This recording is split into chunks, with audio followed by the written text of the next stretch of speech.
Hey Tab Room, my name is Blythe Bigelow and I'm a junior at Farmington High School.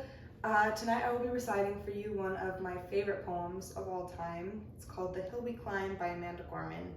And I will be reciting a slightly abridged version just because I took out some excerpts the author included as references to herself out of respect for her identity and my identity as separate speakers for the poem.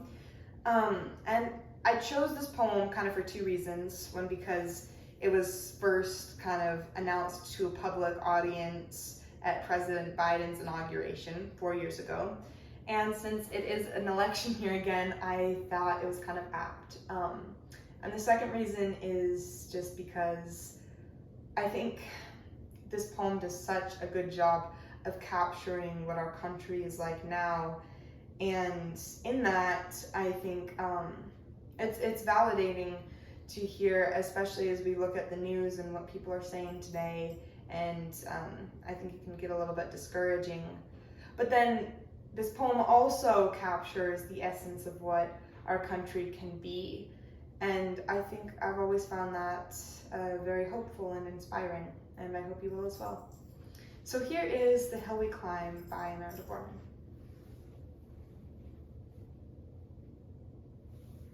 When day comes, we ask ourselves, where can we find light in this never-ending shade? The loss we carry, a sea we must wade. We've braved the belly of the beast. We found that quiet isn't always peace, and the norms and notions of what just isn't always just is.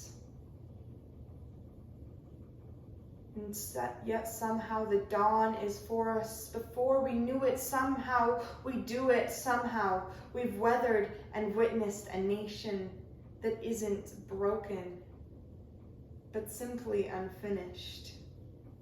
Yes, we are far from polished, far from pristine, but that doesn't mean we are striving to form a union that is perfect. We are striving to forge a union with purpose, to compose a country committed to all cultures, colors, characters, and conditions of man. And so we lift our gazes not to what stands between us, but to what stands before us. We close the divide because we know that to put our future first, we must first put our differences aside. We lay down our arms so we can reach out our arms to one another. We seek harm to none and harmony for all. Let the globe, if nothing else, say this is true. That even as we grieved, we grew. That even as we hurt, we hoped. That even as we tired, we tried. That we are forever tied together, victorious. Not because we will never again know defeat, but because we will never again sow division. Scripture tells us to envision that everyone shall sit under their own vine and fig tree, and none shall make them afraid. If we're to live up to our own time, then victory lies not in the blade, but in the bridges we've made. That is the promised glade. The hill we climb. If only we dare. It's because being American is more than a pride we inherit. It's the past we step into and how we repair it. We've seen a force that would shatter our nation rather than share it. And this effort very nearly succeeded. But while democracy can be periodically delayed, it can never be permanently defeated. In this truth, in this faith, we trust. Because while we have our eyes on the future, history has its eyes on us.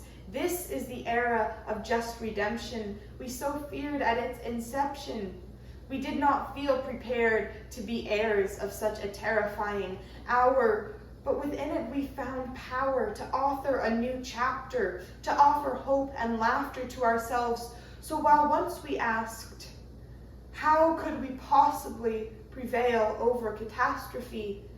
Now we assert, how could catastrophe possibly prevail over us? We will not march back into what was, but will move forward into what shall be. A country that is broken but whole, benevolent but bold, fierce and free. We will not turn back or be interrupted by intimidation, because we know our inaction and inertia will be the inheritance of the next generation. Our blunders become their burdens. But one thing is certain. If we merge mercy with might and might with right, then love becomes our legacy and change our children's birthright. So let us leave behind a country better than the one we were left with. We will raise this wounded world into a wondrous one. We will rise from the gold-limbed west. We will rise from the windswept northeast, where our forefathers first realized revolution. We will rise from the lake-rimmed cities of the Midwest. We will rise from the sun-baked south. We will rebuild, reconcile, and recover every nook known as our nation and every corner called our country. Our people diverse and beautiful, battered and beautiful. When day comes, we will step out of the shade, aflame and unafraid, for there is always light, if only we're brave enough to see it. If only we're brave enough to be it.